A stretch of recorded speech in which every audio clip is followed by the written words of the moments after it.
Bayangkan setiap Prabowo pidato akhir-akhir ini yang disebut itu kita bangsa besar, kita bangsa besar, kita bangsa besar. Pakai sebutan merdeka, merdeka, merdeka. Itu apa cok? Itu kosong gitu loh. Tapi bangsa yang besar harus berani, kita harus berani ambil keputusan yang benar. Merdeka! Merdeka! Merdeka!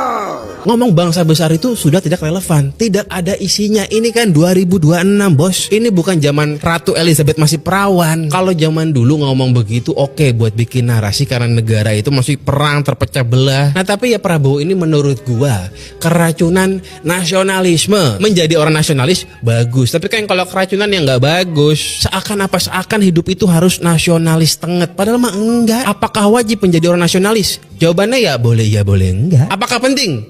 Ya bisa penting bisa enggak juga sih. Karena kalau ngomongin nasionalis itu penting banget supaya kita jadi baik, ya enggak juga. Ya itu koruptor, oknum-oknum banyak yang tiap minggu nyanyiin lagu Indonesia Raya tapi tetap aja nyawa lonte pakai duit negara. Kan jadi dibilang penting banget. Ya karena makna nasionalisme itu ya ngawang. Gua nggak bilang bahwa itu nggak penting sama sekali, enggak. Gua bilang bukan yang utama, jadi jangan diplesetin nih. Kemarin aku udah bilang dia kalau pidato kayak rasanya dengan suara radio tahun 1950 malah dihujat.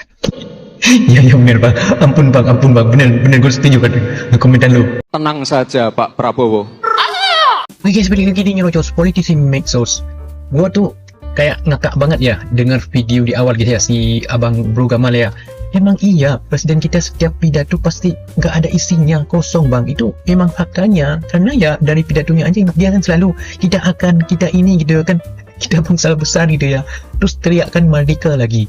Ini yang aneh dan lucu tuh orang di belakang dia itu pada tepuk tangan gitu. Apa sih gitu ya, mungkin inilah ciri-ciri kalau kita seorang orang penjilat gitu ya kan. Udah salah harusnya kan diem aja, nggak usah tepuk tangan biar Pak Prabowo-nya introspeksi diri gitu ya, biar nggak menjadi-jadi. Ini kalau kita ibarat kalau orang salah terus kita dukung dia pasti akan menjadi-jadi guys. Inilah salah satu Bapak Presiden kita ya. Ya mungkin kalau kita lihat dari dari umurnya, kalau pidato dia yang sekarang ini kan pas banget di umur dia 30 ya. Kalau sekarang kan udah 70 udah nggak cocok ya. Ya kalau itu kan umur dia masih 30 tahun berapaan itu masih bisa lah dia bilang bahwa kita bangsa besar merdeka, itu memang cocok. Kalau sekarang kan udah nggak cocok. Ini nih yang kesalahan orang-orang di belakang Prabowo nggak ngasih tahu gitu ya. Emang sangat pecah kita punya presiden kali ini guys ya. Jadi nggak usah berlama guys, langsung aja kita lanjut ke komentar politisi medsos. Rumah kami itu, rumah saya pernah 2 kali didatangi oleh TNI. Memang tidak ada kekerasan di dalam pendatangannya. Justru malah 2 kali TNI datang ini bawa sembako.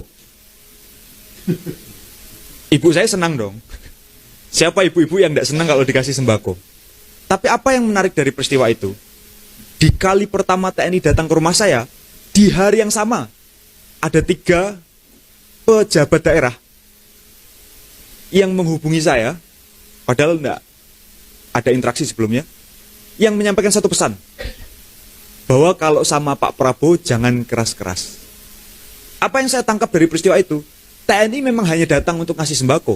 Betapapun rumah kami termasuk kayaknya bukan yang prioritas untuk dikasih sembako. Meskipun ibu saya senang. Tapi saya menangkap apa? Pesannya jelas, bahwa kami sudah tahu rumahmu. Ketika kita keras sekali ngomong maling berkedok gizi.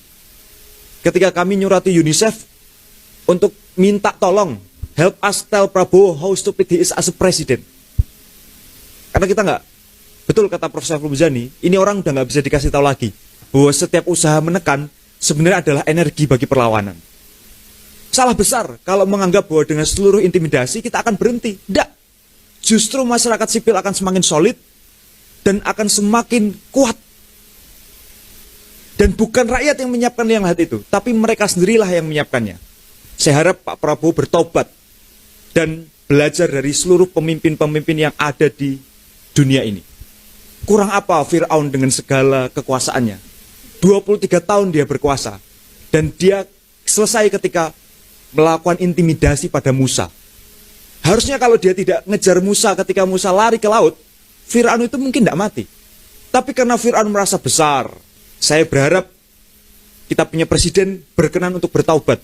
Orang baik itu tidak selamanya orang yang melakukan kebaikan. Orang baik itu level paling tinggi adalah orang yang tidak punya niat jahat. Yang kedua, di bawahnya adalah orang yang punya niat jahat tapi tidak dilakukan. Orang yang baik level paling rendah adalah orang yang punya niat jahat dilakukan tapi dia kemudian bertobat. Presiden Prabowo jelas tidak bisa jadi orang baik di level pertama. Level kedua juga tidak bisa, karena kejahatan sudah dilakukan luar biasa banyak. Paling tidak Pak Prabowo, panjenengan bisa jadi orang baik di level yang ketiga. Orang yang punya niat jahat dilakukan tapi segera bertobat. Dengan Prabowo jangan keras-keras. Maksudnya apa? Maksudnya supaya dia jadi penjilatnya. Oh iya benar, anti kritik. Kita harus jadi penjilat. Nah, mau dibawa kemana negara ini kalau semua jadi penjilat? Pemerintah itu seperti rentenir, datang ke desa dan menghisap dananya sampai habis. Koperasi Desa Merah Putih awalnya datang dari pemerintah pusat dengan janji yang terdengar manis dan sangat masuk akal. Desa punya koperasi, produk UMKM punya tempat, hasil tani bisa terserap, dan warung kecil bisa ikut tumbuh. Makanya banyak orang sempat menaruh harapan. Koperasi dibayangkan bukan sekedar bangunan, tapi menjadi pusat ekonomi rakyat. Tempat produk lokal naik kelas, tempat UMKM desa dibantu masuk pasar. Kalau konsep ini berjalan lurus, Koperasi Desa Merah Putih bisa menjadi tulang punggung ekonomi desa. Masalahnya, di beberapa tempat yang terlihat bukan koperasi yang penuh produk lokal, melainkan gerai dengan rak-rak minimarket. Isinya barang kebutuhan harian yang berasal dari produk pabrikan dan model tokonya seperti retail modern versi pemerintah. Di titik inilah kegelisahan mulai muncul kalau koperasi hanya menjadi toko sembako baru.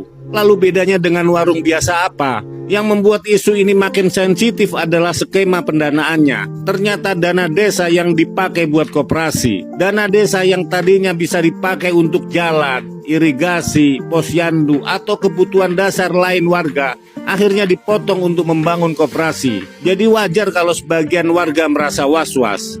Mereka bukan anti koperasi, mereka hanya tidak mau desa dibebani cicilan atas nama koperasi. Banyak program diambang kegagalan. Iya benar kata si abang ini. Kalau nggak percaya, lihat aja ya ke depan. Wow, gede banget. Hari ini utang negara sudah mendekati 10.000 triliun. Ketika angka itu dibagi dengan jumlah penduduk Indonesia, secara matematis nilainya setara dengan puluhan juta rupiah per orang. Memang pemerintah menjelaskan itu bukan tagihan langsung kepada setiap warga. Tapi, ada satu hal yang tidak bisa dibantah. Utang negara dibayar dari APBN, dan APBN sebagian besar ditopang oleh pajak rakyat. Yang membuat banyak orang bertanya, bukan sekedar besar kecilnya utang.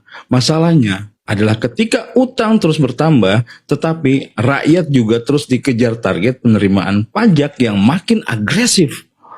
Negara berutang atas nama pembangunan, lalu rakyat diminta berkontribusi lebih besar untuk menjaga fiskal tetap sehat. Kalau hasil pembangunan terasa, mungkin rakyat bisa menerima. Tapi kalau sekolah masih rusak, lapangan kerja sulit, harga kebutuhan pokok naik, dan pelayanan publik belum memuaskan, maka wajar jika muncul pertanyaan yang lebih tajam. Apakah utang ini benar-benar untuk kepentingan rakyat? Atau rakyat hanya dijadikan penjamin dari keputusan yang tidak pernah mereka buat? Karena pada akhirnya pemerintah datang dan pergi, pejabat berganti, tapi cicilan utang dan kewajiban pajak tetap tinggal bersama rakyat. Dalam negara demokrasi, yang berbahaya bukan utang yang besar. Yang berbahaya adalah ketika rakyat diminta membayar, tetapi tidak boleh bertanya kemana uangnya pergi. Padahal Indonesia kaya kan bang? Kenapa banyak utang? Karena banyak pejabat-pejabat kita yang korupsi, guys. Salam logika. Guys, kalian harus tahu ini ya. Pada hari Dadan Hindayana, ketua BGN, ditangkap, saat itu Prabowo sedang mengumpulkan PIC SPPG seluruh Indonesia. Jumlahnya kurang lebih 14.000 orang. Menghabiskan biaya sampai 55 miliar sehari. Yang datang itu dibayarin tiketnya, dibayarin akomodasinya. Pokoknya semua gratis, asal mau datang saja. Tapi yang lebih menarik nih guys, acara seminar MBG di Sentul ini menghadirkan orang bule yang tingginya lebih dari 2 meter kalau nggak salah, seperti raksasa. Nah, dia itu adalah Tony Robin, seorang motivator yang berasal dari California. Dan menurut info, motivator ini sekali tampil bayarannya 15 miliar guys. Ini sebenarnya agenda apa sih? Mendulang suara rakyat untuk 2029. Sampai ada bonus joget ala-ala SPPG. Enak banget makan duit rakyat ya. Bener-bener nih proyek bancakan. Padahal ekonomi saat ini sedang mencekik leher. Gelar seminar mewah, ngundang motivator mahal. Ujung-ujungnya cuman tutorial motong ayam kurang dari 14 potongan. Presiden kali ini kok nggak mikir keuangan negara, boros-boros. Kan dia udah pernah bilang Indonesia 2030 bubar.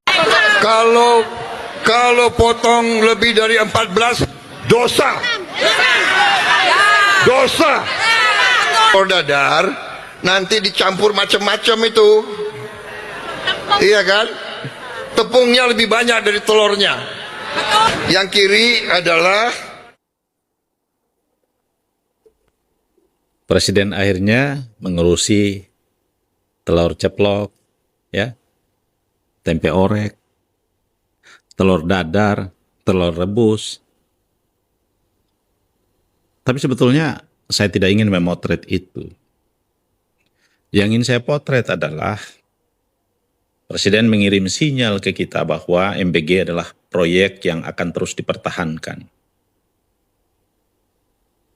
Dengan situasi ini memang agak sulit kita tebak di mana sesungguhnya niat baik itu diletakkan. Bila niat baik itu, MBG ini memang diharuskan dan dikhususkan kepada mereka yang membutuhkan, maka niat baik itu akan baik, akan sempurna bila cara mengelolanya atau menjalankannya sesuai dengan niat baik. Bila niat baik itu ingin kita telisik, dan yang hanya diberi makan adalah mereka yang tidak mampu, ibu hamil, maka jalurnya bisa langsung ke penerima manfaat. Tetapi karena dalam niat itu juga memberi makan orang-orang yang punya duit, dalam hal ini pemilik dapur, termasuk orang-orang partai yang dalam kekuasaan presiden, ya, termasuk kaki tangan yang ada dalam lingkungan BGN, maka dia tidak ingin menghentikan itu. Nah, ketika kita menelisik niat baik itu, maka kita harus melihat cara dia mengerjakan niat baik itu. Karena niat baik saja tidak cukup. Agar kita melihat niat presiden ini adalah mulia, maka cara dia mengerjakan itu yang mengukur niat baik itu. Kenapa dengan jalur memberi langsung kepada penerima manfaat dari negara langsung transfer rekening penerima manfaat, atau melalui sekolah, komite dan sekolah, libatkan kantin sekolah, mungkin akan sederhana itu, tanpa melibatkan pihak lain dan uang yang digelontorkan begitu besar. Dengan proyek MBG ini Anda bisa bayangkan 11 juta BPJS dicabut dan kemudian tidak dibicarakan lagi. Gaji tenaga guru honorer 300.000 juga tidak dibincangkan, potongan TKD dan seterusnya. Jadi banyak sekali yang dikorbankan dalam proyek ini. Maka dalam pikiran saya MBG dan BGN ini harus dibubarkan, dihentikan, dan kemudian kalau memang proyek ini harus dijalankan, caranya hanya pada mereka yang membutuhkan dan langsung kepada rekening penerima manfaat dengan manajemen yang lebih sederhana, ya, tanpa harus ada keracunan dan seterusnya, menguntungkan pihak lain. Sederhananya begitu. Titik terendah Indonesia adalah dipimpin oleh seorang Prabowo. Jangan begitu bang komennya. Nanti kaum 58 ngamuk. Smith tak punya murid, lonte.